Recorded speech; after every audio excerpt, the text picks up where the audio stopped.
క్రీస్తు ప్రభునందు ప్రియ సహోదరి సహోదరులారా, మనం ఈనాడు తపకాలంలో 4వ వారంలో ఉన్నాం, మంగళవారంలో ఉన్నాం.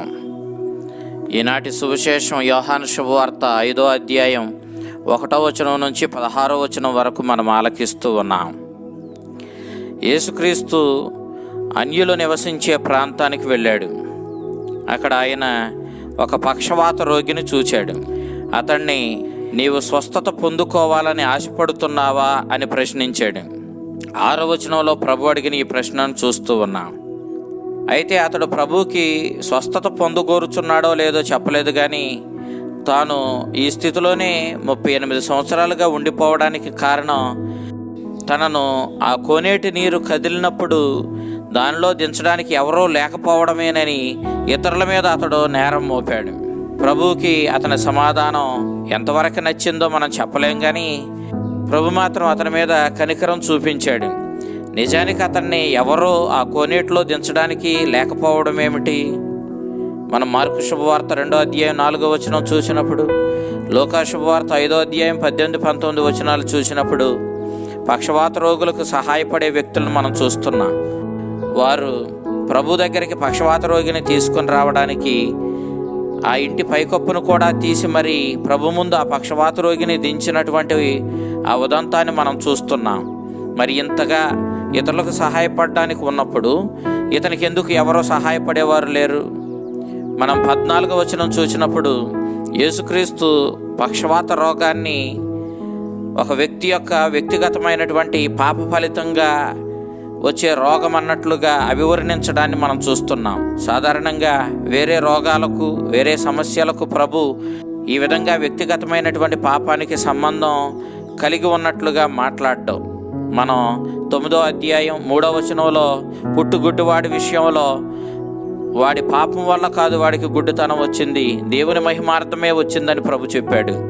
కాబట్టి ఇక్కడ పక్షవాత రోగం పాప ఫలితంగా వచ్చినట్లుగా 14వ వచనంలో ప్రభు మాట్లాడడం మనం చూసినప్పుడు పక్షవాత రోగం గురించి కొద్దిగా మనం ఆలోచించాలి. గ్రీకు భాషలో పక్షవాతానికి వాడినటువంటి పదము బలహీనపరిచేది, మనిషిలోని జీవాన్ని కొద్ది కొద్దిగా తీసివేసేది అనే భావంతో పక్షవాత రోగాన్ని అభివర్ణించాడు. అనగా ఎప్పుడైతే వ్యక్తి పాపములో పడతాడో పాప ఫలితంగా అతడు తన నుండి దైవశక్తిని కోల్పోతున్నాడు. అంతేకాదు కొద్ది కొద్దిగా జీవాన్ని కూడా పోగొట్టుకుంటున్నాడు. అంతే రీతిలో పాపము ఒక వ్యక్తిని దేవుని నుండి దూరం చేస్తుంది, దేవుడిచ్చేటటువంటి జీవం నుండి కూడా దూరం చేస్తుంది.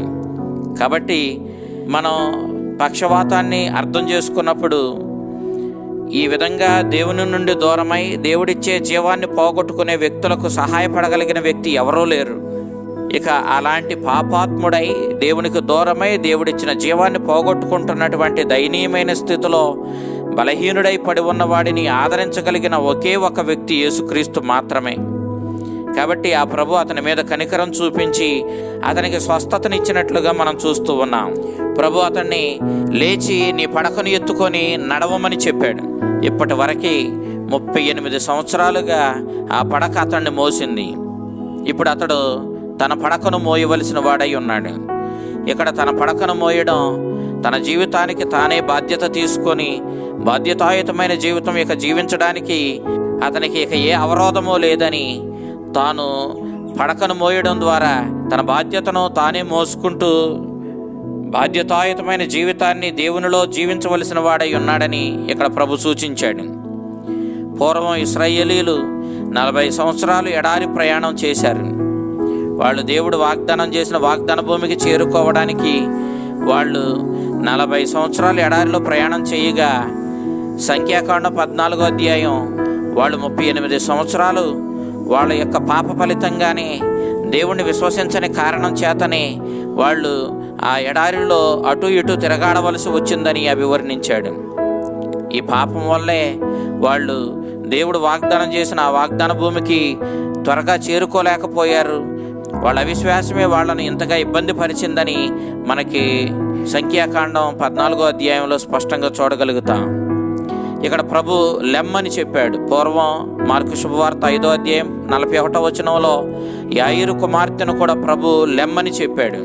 ఇక్కడ పక్షవాత రోగి అతడు పాప ఫలితంగా అంత దయనీయమైన స్థితిలో ఉండడం, మరణంతో సమానమైన స్థితిలో ఉండడం ఇక్కడ సూచిస్తూ ఉన్నాడు ప్రభు. కానీ పక్షవాతం వాడికి తెచ్చిన ఆ మరణమంతటి స్థితి నుంచి ప్రభు ఈనాడు వాడిని లేవనెత్తుతున్నట్టుగా మనం చూస్తూ ఉన్నాం. ప్రభు అరమైక భాషలో తలితాకుమి అంటూ ఆ మరణించిన బాలికను, యాయిరు కుమార్తెను మరణం నుండి లేపాడు.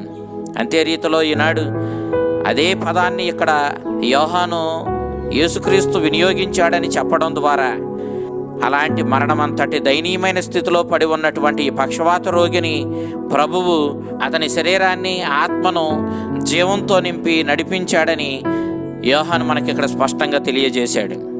ఆ పక్షవాత రోగి 38 సంవత్సరాలుగా ఆ మంచాన పడి ఉన్నప్పుడు ఏ ఒక్కరూ అతని గురించి పట్టించుకోలేదు. కానీ ఈరోజు వాడు పడకను ఎత్తుకొని నడుస్తూ ఉంటే పరిసయ్యులు, ధర్మశాస్త్ర బోధకులు, అధికారులు వెంటనే అతన్ని ఈ విశ్రాంతి దినం రోజున నువ్వెందుకు పడక మోస్తున్నావంటూ అతన్ని ప్రశ్నించారు. ఆ స్వస్థత పొందినటువంటి పక్షవాత రోగి ఆ నెపాన్ని తనకు స్వస్థతనిచ్చినటువంటి యేసుక్రీస్తు మీదకు నెట్టాడు. నాకేమీ తెలియదు, నాకు స్వస్థతనిచ్చిన వాడు నా పడకనెత్తుకొని నడవమని చెప్పాడు, నేను నడుస్తున్నానంతేనంటూ తప్పుకోజూచాడు. ఇప్పుడు ఈ యొక్క యోధ అధికారుల యొక్క ఆలోచన, వ్యతిరేకత ఆ పక్షవాత రోగి నుండి యేసుక్రీస్తు వైపు మరలింది. యేసుక్రీస్తు అనేక సందర్భాలలో ఈ విశ్రాంతి దినం రోజున ఆయన అనేక అద్భుతాలు చేసినట్లుగా మనం చూస్తూ ఉన్నాం. యోహాను శుభవార్త 6వ అధ్యాయం 2వ వచనంలో ఆయన అనేక అద్భుతాలు చేయడం వల్ల విశేషమైన జనం ఆయన చుట్టూ ఉన్నట్లుగా మనకు అభివర్ణించి చెప్పాడు. కాబట్టి యేసుక్రీస్తు విశ్రాంతి దిన నియమాన్ని పాటించలేదు. దయనీయమైన పరిస్థితిలో ఎవరు ఎదురుపడినా అది విశ్రాంతి దినమో కాదో కూడా చూడకుండానే వారు ఉన్న దయనీయమైన స్థితికి కనికరంతో వారిని వెంటనే స్వస్థపరిచినట్లుగా ఆ కరుణామయుని యొక్క కనికర హృదయం ఎంతగా వారి కోసం తప్పించిందో ఇక్కడ మనకి సువార్తలు స్పష్టంగా తెలియజేస్తూ ఉన్నాయి. అయితే యోధ నాయకులు సబ్బతు నియమాన్ని పాటించినందుకు ప్రభువుని వాళ్ళు తప్పుపట్టారు. ఇది చాలదన్నట్లు ప్రభు నా తండ్రి ఇంకనూ పనిచేస్తూ ఉన్నాడు కాబట్టి నేనును పనిచేస్తూనే ఉన్నాను అంటూ ప్రభు పరలోక తండ్రిని తన తండ్రిగా అభివర్ణించి ఆ తండ్రి తనయుడిగా తనను తాను చెప్పుకున్నాడు. ఇది యోధ నాయకులకు మరింత కోపాన్ని తెచ్చిపెట్టింది. వారు మరింతగా యేసుక్రీస్తుని హింసించడానికి ప్రయత్నించడాన్ని మనం చూస్తూ ఉన్నాం. నీవు దైవదోషణ పలుకుతున్నావంటూ ప్రభు మీద వారు నేరం మోపడాన్ని మనం చూస్తూ ఉన్నాం. ఏది ఏమైనా ప్రభు మాత్రం కనికరాన్ని ప్రదర్శిస్తూనే ఉన్నాడు.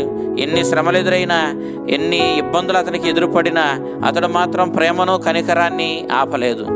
అనువైన కాలంలోనూ, అనువుగాని సమయంలోనూ మనం ప్రేమను పాటిస్తూనే ఉండాలి.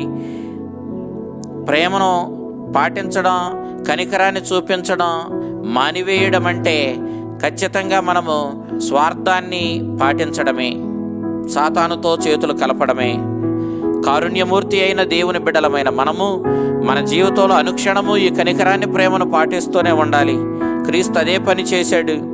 అతడు ఇది విశ్రాంతి దినమా కాదా, నాకేదైనా సమస్య వస్తుందా లేదా అంటూ ఆలోచించుకుంటూ ఎదుటి వాళ్ళ యొక్క ఇబ్బందుల్లో వాళ్ళను వదిలిపెట్టలేదు. పరిస్థితి ఏదైనా కనికరాన్ని, ప్రేమను పాటిస్తూనే వెళ్ళాడు. తద్వారా ఆ ప్రేమ కనికరాల వల్లే ప్రభు ఘోరమైన అవమానకరమైన సిలువను ఎత్తుకోవలసి వచ్చింది. అయినప్పటికీ కూడా సిలువ మీద చివరి క్షణం వరకు ప్రేమను పాటించి ప్రేమకు విజయాన్ని తెచ్చాడు. తద్వారా మన జీవిత విధానం ఎలా ఉండాలో మనకు ప్రబోధించాడు. ప్రేమను, సిలువను పాటించువాడు తప్పకుండా మహిమను చేరుకుంటాడు. ఆ పరలోక తండ్రి ఆ కనికరమూర్తి యొక్క తనయుడిగా తన జీవితాన్ని ధన్యం చేసుకుంటాడు. కాబట్టి మన జీవితంలో ఈ ప్రేమ కనికరాలను పాటించి చేయగలిగిన మేలులను చేసుకుంటూ అనువైన సమయంలోనూ, అనువుగాని సమయంలోనూ స్వార్థాన్ని పక్కన పెట్టి ప్రేమను పాటించి మన జీవితాలను ధన్యం చేసుకోవాలని గొప్ప సందేశాన్ని ప్రభు ఈనాడు మనకు అందిస్తూ ఉన్నాడు.